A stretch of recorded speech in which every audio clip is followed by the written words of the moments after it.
interesting topic now. It's from data to intelligence, and that's unlocking the true potential of industrial AI. This personality will explore how data is transformed from static information into real time operational intelligence, driving smarter, more productive, and sustainable industrial performance.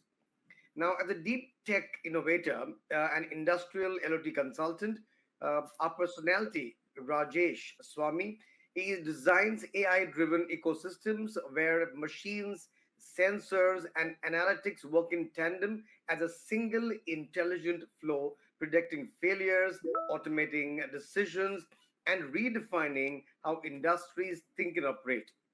It is such an honor to have you with us. I want you to please put your hands together and welcome the amazing R. Rajesh Swamy. Oh, thank you, guest. Thank you for that introduction. Just a brief background about myself. I come from a technology background with 15 years of experience, but with respect to energy industry, I have around 5 years experience now, primarily towards like building applications for TV industries and wind industry. Uh, so the idea of data to intelligence came to me when I was with my older company. And so basically, what we were trying to achieve was collect data from data and give that data to other integrators so that they could use that data. So just let me share the screen. I'm hoping my screen is available. Yes, it is.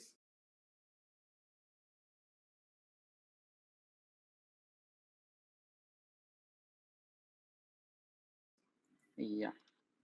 So um, just to give back, the problem what happens is basically we are stepping into an AI industrial area, the era when it comes together. What basically happens is that we are trying to use the legacy systems which are not built for this kind of data extraction or else training for insights and things, but we are forcing it into that system.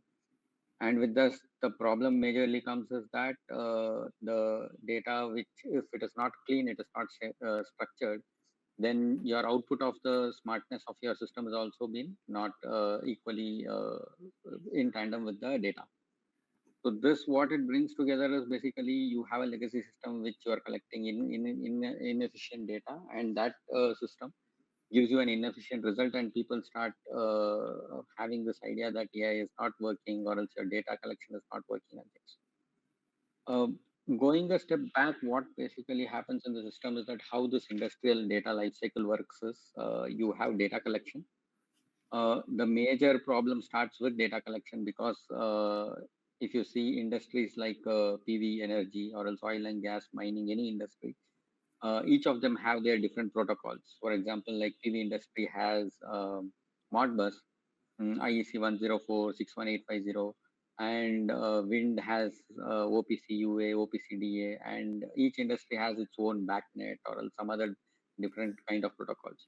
Or else you might be having data collected from SCADA systems or else any legacy systems or directly from your PLCs. These integration is the first step where you will have to be very, very careful around this data, because this is the origin of the data. And if there is any mistakes with this, then it has a larger impact as we go up the ladder. So next, what this data collection happens is we will have to do the filtering for this data, because any data collected has a lot of noise. There is a lot of junk data coming in. There is irregular data coming in. There is incomplete data coming in. So once this data is collected, it needs to be filtered efficiently and then labeled efficiently. Because if we are not filtering and labeling them, then basically what happens is with the intelligent system, it is just a pieces of numbers which it is not going to understand what is it supposed to do with the data. And then comes the security part of it. One of the major part of data security is with respect to any industry is that any organization that has the data being extracted, they would want their data to be available with them, and their data to be trained for themselves or else intelligence to be built around their data only. And not only that, external interventions into these systems is also a challenge because it leads to a lot of security issues with respect to operations. And with legacy systems, the security becomes even more paramount because when these legacy systems were built, the security was not in place. As how we are seeing today with AI, the data is not in place. With all these things in place, you can next achieve monitoring with it, and then the intelligence part of it. Um, So what the industry, when we see what we have seen is that everybody understands IoT and industrial IoT in a very different manner. And when we generalize it as IoT, it is only MQTT. But when we come into industrial IoT, there are multiple layers to it. And that brings a lot of data security issues into the system and governance into the system. And this data, when it is collected also, because this data becomes the source of truth, it needs to be collected very efficiently, labeled efficiently, time stamped on top of it, filtered, removed all the noise and things. So once all this is achieved is when you have a set of data which you can go ahead and train further, or else even utilize it further for different aspects of your operations basically. What when it comes to industrial data, what we see is one is the raw data, which you basically collect from your sensors, meters, PLCs, and things. And then there are KPI data. The KPI data is basically your plant performance, or else let's say your inverter performance, or else transformer performance, your metrics with respect to, let it be CO2 emissions, or else with respect to your how your plant is performing, what is your yield, all these. And then comes the maintenance data. So what maintenance data gives you is basically the health of your plant, where it talks more towards like how your device is performing. Is it performing efficiently? Does it need a maintenance? Even if, let us say, you have a central monitoring station where you have multiple plants to be controlled from the central monitoring station. In those cases, is your system up, and is it working properly and things like that. Other aspects of maintenance data also will be with respect to your inventory, collecting your data with respect to your spare parts, how efficiently these spare parts are being utilized, and how efficiently you are using them for your maintenance purposes. So when all these data comes together is when you have a meaningful insight of which you can use for your intelligent purposes. Today's problem is that we come from a legacy world of like 10, 20 years, and we see that each of these power plants have a lifespan of minimum of 10 to 15 years. The amount of data which is collected in a span of 10, 15 years is so huge. Maintaining those data is also a biggest concern. A few use cases of why this data needs to be collected efficiently is with respect to, let us say, if you have with respect to, let us say, if you have a string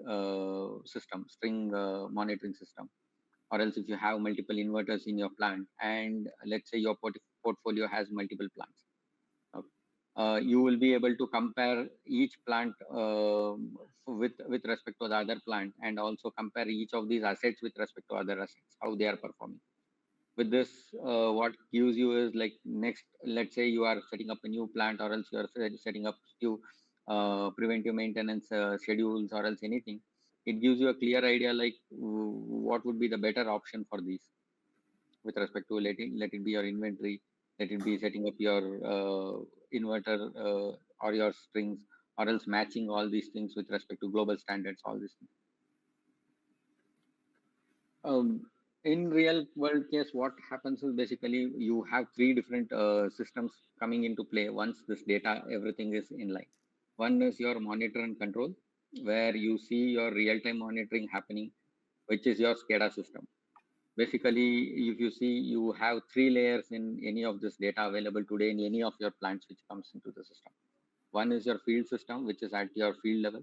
Then there is a central monitoring and maintenance system, which is most probably at your network level, where your head office or else your central regional offices have multiple control over multiple of these plants. Then there is maintenance, and then there is intelligence. And once these data use cases, when it comes with respect to monitor or control, you might have options like comparing these data, comparing these metrics, comparing these KPIs, mapping these data together, your asset analysis, your control over your schedule, controlling, all other aspects of your monitor and control.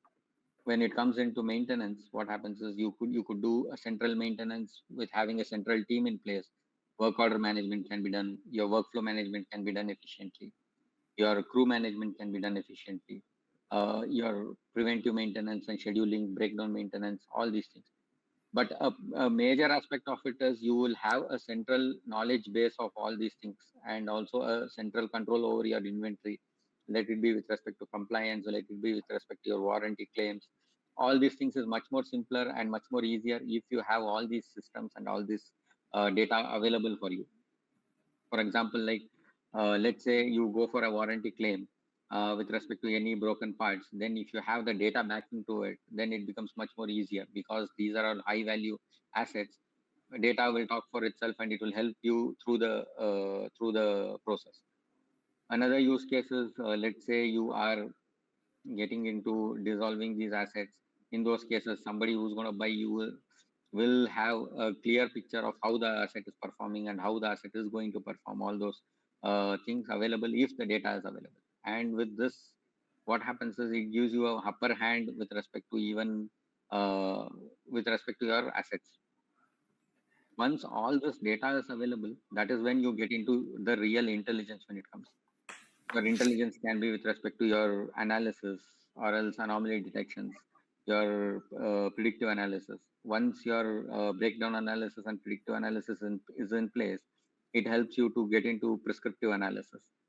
Once your forecasting comes into play, then what happens is you will be able to forecast much better, because you have your data labeled and data filtered much efficiently. You will be able to build with all this data, you will also be able to build a digital twins, which is going to give you a real time comparison of your standard operating parameters and your uh, real time operating parameters. You can do intelligent scheduling with it. You can do maintenance of your knowledge. You can do a lot of other activities, because today it is just an era where AI is just awakening itself to these kind of possibilities. But as we go further into the system, what happens is basically the more the data is available, the more the control over the data is, the more the clean the data is, then the intelligence is also going to come to it, where it will help you much more further. Um, Today, with all these factors in place, what are some of the challenges what we see as when we are trying to implement this kind of a system? One, the major factor is with respect to data collection, where if you see each of these parameters from each of these devices are different from each of them. There is a protocol layer which is totally different and mismatching from each of these things. There is a sampling mismatch, where you collect any set of data. It might be with respect to your resolution of data. Like if you are collecting data from IEC 104 kind of a protocol, which is at a substation level, you might require data collection at a sub-second basis. But if you come to something like a inverter, you might collect data only at a 10-second basis or else 30-second basis. But as you go up the ladder, and you go to like a meter, then you might collect data only at a 5-minute basis. So these are some discrepancies which are available in the system, which is going to come in as a challenge for this. Then comes the real culprit, where we are trying to adapt to an AI with a legacy system. So each of this, what happens is, will have architectures which we will not be able to adapt them. We will have to do an integration in between, add a middle layer in between. There is a major cost of like upgrading costs coming into play, which is going to play a major factor with respect to operations. There is format mismatches. There is storage mismatches. When we say storages, any plant, when we say 15, 20 years of lifespan, we can see data shooting up to like in gigabyte for day basis on larger plants, and terabytes of data for monthly basis.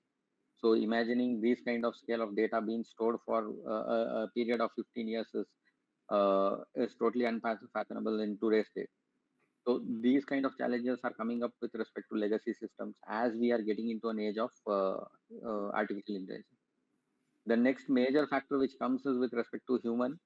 where the system is evolving, the industry is evolving, but the human who is supposed to get adapted to this and start implementing this is where another bigger challenge comes in. The challenges are with respect to skill, with respect to trust in the system. There is a lot of factors where it is poor communication between multiple layers of this system. So, like data coming in from the field with respect to maintenance is not been properly propagated to the management or else to the supervisors and things. Then there is a lot of manual dependencies because in most cases with legacy systems there might be scenarios where you might not even get the data required. You will have to like manually pick these data and feed in this data for intelligent purposes or forecasting purposes. Then comes the major part of it, which is security, where all this are health and hazard based environments. Their security becomes very paramount. External interference with respect to any of these systems, let it be with respect to even monitoring, visualizing, or controlling, which is going to become very critical, are kept at a bay where security is becoming very paramount for these kind of systems, with also cyber security coming into play. Each of these nations, each of the continent, or else each of these countries having their own different type of security parameters to be followed. Uh, there is all this flaws which comes into play, which causes as a challenge for this system to even collect the data and store this data, which for the tomorrow's date. So where we are coming into this is basically once we had seen all this data, all the systems from past few years now, we are coming into a place where we are building an ecosystem for this. Well, the ecosystem what we are trying to build is to connect from your field level till your central monitoring level till your intelligence levels, all these things into one platform. Today what is happening is all these are scattered around different places. So let us say somebody is using a system in the field, they use a SCADA system from a X vendor, and then your central monitoring team which is sitting in your offices might be collecting this data and using another tool for all these other purposes.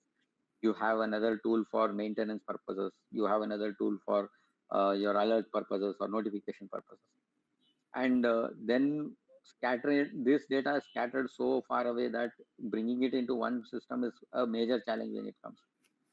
So what we are trying to build is basically a platform or a ecosystem which is going to have all these platforms as a sub layer in this system. And with this, what happens is adaptation becomes much more easier.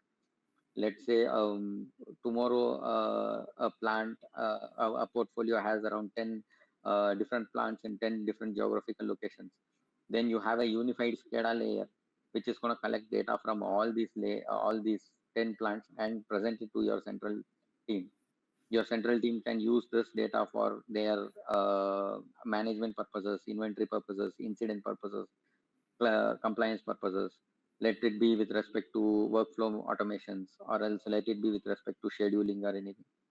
So when all these two layers work in tandem, that is when you really achieve AI, data which can be consumed by the analytics AI team or else your AI engine. So we are not building basically three different applications, but what we are doing is we are building one application or it's one platform which is going to comprise of all these things together into one tool or else one platform or one ecosystem. Any larger portfolios can adapt to this system much more efficiently because it solves the problem of any user staying and each of them having different accesses, each of them having different layers of roles. Let it be at CX level, let it be at management level, let it be at field level. All these people, if they are in a unified platform, then basically everything comes into one system, and uh, let it be with respect to your training, let it be with respect to onboarding, all these are much efficient. And when all this thing comes into play, one of the critical point what we are also trying to solve in this is basically we understand that each of the organization comes with its own set of KPIs or else with its own set of workflow management. So we are having a system where there are standard industry-based KPIs, but also we are building an engine which is going to adapt to your organization's KPIs or else your organization's workflow. So that way, what happens is it becomes a truly AI-based system where you, as an organization, are not adapting to the tool, but the tool is adapting to the organization, and that is where we are heading into. Few models what we have already started development, and we are slowly getting into places where we are deploying these are, we have our inbuilt SCADA system which is going to be collecting data and representing data for whoever is at the field level. There is a module for central monitoring which is going to interact with your SCADA, collect the data and store the data for larger time, for your larger time, which is also going to help you with respect to monitoring or else a central monitoring or else a central control space. Then comes your maintenance and field operations, which is going to help with respect to your inventory, with respect to your incident management, with respect to your workforce scheduling. This field also we see to it that we adapt with respect to industries where we have modules which are with respect to like permit to work. There is a handover takeover. There is a lockout tagout process. So all these processes which are available are being embedded into the system, so that it gives you a leverage of you can use these systems to leverage your field operations much more efficiently. Then comes your governance, where what we are doing is we are adding a layer of governance where it is role-based accessing, your compliance automations, your unified cybersecurity. So that way, what happens is because all these solutions are produced from one end, we will be able to certify with respect to any cybersecurity requirements you have, let it be ISO based or let it be IEC based. We will be able to bring in those kind of certifications much more efficiently and much more easily, which is going to also give you those kind of confidence in the system with respect to the cybersecurity. This also helps you with respect to your operations, where it reduces your risk and strengthens your enterprise resilience, which is going to be much more important because as we know that operations in any energy based system is supposed to be at par with respect to how the system or else how the plant is performing. This is a small representation of our architecture. It's a very standard architecture being followed so that we can comply with respect to security. Each of the layers are separated out, and each of this data is also separated out. One of the major factor what we are looking at is intelligence at your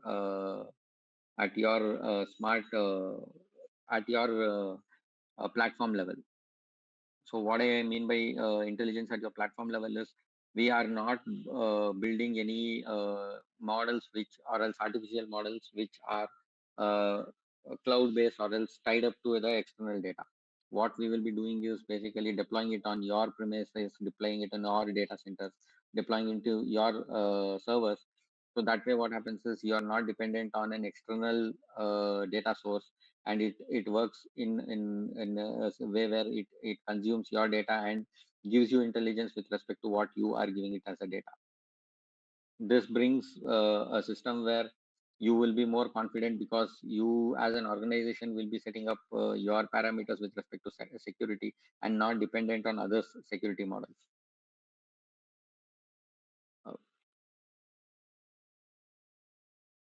um, so where we are heading into is basically we are building a system where it helps you to achieve this foundation of intelligence. We are building the system which is supposed to be ready for tomorrow's intelligence, which is going to come with respect to data, and not only with respect to your basic monitoring, which is already solved, or else basic controlling, which is already solved, but we are building the system so that we can be ready for the next innovation, next artificial intelligence era, which is going to come. And that's where we are coming into we are building this ecosystem. Today what we are doing is we are working with many industrial companies, where power companies in India, to bring the system into their ecosystem and deploying it. Most probably another 1 or 2 months, we have few deployments going into the field. And as we have already tested these systems in the fields, we are seeing great results with respect to maintenance, with respect to central controlling, with respect to central monitoring. And also, we are seeing that we are building digital twins for all these systems, which are giving us great results with respect to forecasting, with respect to deviations with respect to the system's performance.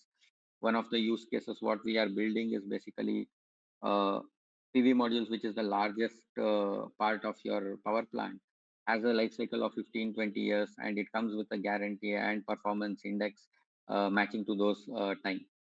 And let us say even if your PV modules degrade by 2%, which is going to be a large number of days or else number of years which comes into play, and there is going to be a large loss due to it.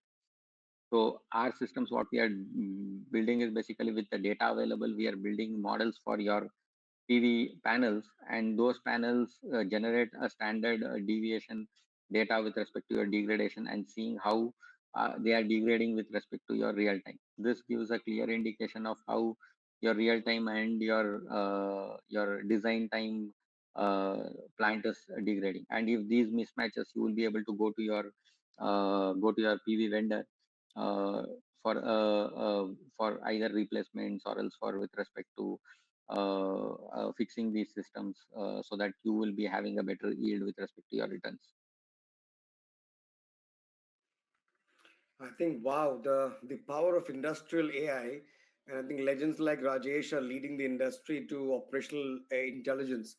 Thank you very much for your insight, Rajesh. This is really nice. I was listening with rapt attention. Naresh, I'll ask you to take on and some questions from your side. Yeah, thanks, Rajesh, for walking us through all the speciality of your solutions, particularly edge computing you are using. So it will be more at the operational level and it can be faster. So it Yes. is good, good and eye-opening that at least you are ahead of the game on this. So my question is, if you are having a unified cybersecurity frame, it's more on the compliance and cybersecurity balance. How end users are open or adaptable, especially they come from a diverse geographies and diverse vendors are there, right? How open for your are they open for this unified cybersecurity framework? What you are mentioning, because Uh, different communication protocols we talk about, right? Like how they are open. It's a master market buy-in is there, or is there a headwinds is there? I'm just uh, curious to understand. yeah. Uh, a small example would be Modbus uh, protocol, which is a legacy protocol, and it cannot be secured at all because it comes from an era where there was no security in place. It is so open that anybody with just an IP address and the port number can go start controlling these systems. Okay, when we say cybersecurity, the cybersecurity is totally defined at different levels and different meanings. When you say with respect to network, the cybersecurity is different, but with respect to device, the cybersecurity is different, and with respect to organization, the cybersecurity is different. What we are doing is basically we have compliance with respect to all of these layers. When we say with respect to organization layers, we see to it that we are compliant with ISO 27001. But when we say with respect to device levels, we see to it that we are compliant with ISO norms or else IEC norms. The real challenges comes when each of the region or else each countries has their own set of frameworks on top of this. There are standard set of frameworks, but also there are different set of frameworks which each of these countries have. Okay, so that's why what we are doing is we are not deploying these systems into the cloud or else into our data centers. Our solutions are independent enough to be deployed into our customers' data centers and customers' resources. So that way, what happens is, as an organization, they are going to secure their whole system. Our system is going to be compliant to their system. So that way, what happens is this whole system becomes much more compliant and much more transparent with respect to, let it be with respect to controlling, with respect to data exchanges, with respect to interventions or anything, because we are nowhere in the picture of controlling this system. What we will be doing is basically we will be building our system and stepping into your framework and being compliant with your framework. Okay, because not only with respect to your country, with respect to standards, organization in itself has a set of frameworks which they follow, and each of these organizations also have different requirements. So instead of us going into a system which is cloud based and all these layers are supposed to work because you converge into a system where there is IT and OT, what we are doing is we are going the other way around and telling that we are going to become a part of your IT and OT and not merge both of these layers. Understood. Thank you. Thank you. All right, Uh, I turn to Abdul Salam. You'd like to go in with another question?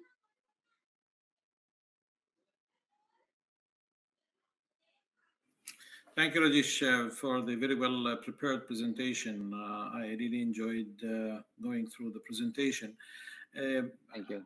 I believe the in the center of all the developments basically is the human effect. So I'm more interested to know what are the skill sets required in the today's workforce that would really adapt into all these challenges, because in the center of all these challenges the human factor is involved. Now, we know that we have different OEMs, and each SCADA system has a challenge with the interface, sometimes with other SCADA systems or other sensors.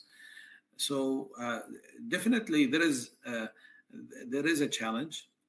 We know that in terms of security, major oil companies are adapting and developing certain projects to deal with the OT and IT. And when it comes, add to that the AI engines, the challenge is going further. So I'm more interested to know the skill sets required in the workforce to be able to adapt into all these challenges. Um, mm, when we started with the development, or else when we started to have a vision for this product, we already had an experience of like 6 7 years with the industry and with dealing with different of these layers of human factors, or else system factors or data factors, or any other factors. Basically, the human factor comes into play when they are supposed to use the system. And let's say somebody is very comfortable with the X system, they are reluctant to adapt to Y systems. Okay. And we also understand that any adaptation into a well-oiled machine like an organization, and we adding a new set of applications, or else new set of rules, or else new set of way of working into the system, is going to disrupt and is going to have a certain set of effect on it. So what we basically did was, instead of that, we built a system which is going to adapt to your requirements. So when we say skill required, uh, so let us say somebody is working at a field and is having a basic skill of running a SCADA. The system has a layer and has security built in such a way that if you assign a user to field level until he is only accessible to SCADA, then he is only accessible to SCADA. And with his skill, he will be able to use the system much more efficiently. When it comes to management level, it's the same, where they will be exposed to SCADA also, and with respect to their management, or else like with respect to their operations data also. So again, here also what happens is, let it be your maintenance activities, let it be your compliance activities, let it be your incident management, incident reporting. We are building systems where they adapt to these kind of solutions, which is being followed by your organizations, or else the client's organizations. Because we will not be able to enforce. And one of the major point of the resistance comes where when we try to have a unified, not only with respect to clients but across the industry. Each organization operates differently, so with respect to their operations they might have a different set of workflow systems, or else a different set of KPIs, or else different set of control systems. So we are making the system much more efficient so that each of this layer has been defined properly, telling like the SCADA people use SCADA in a very way that how legacy SCADAs are working.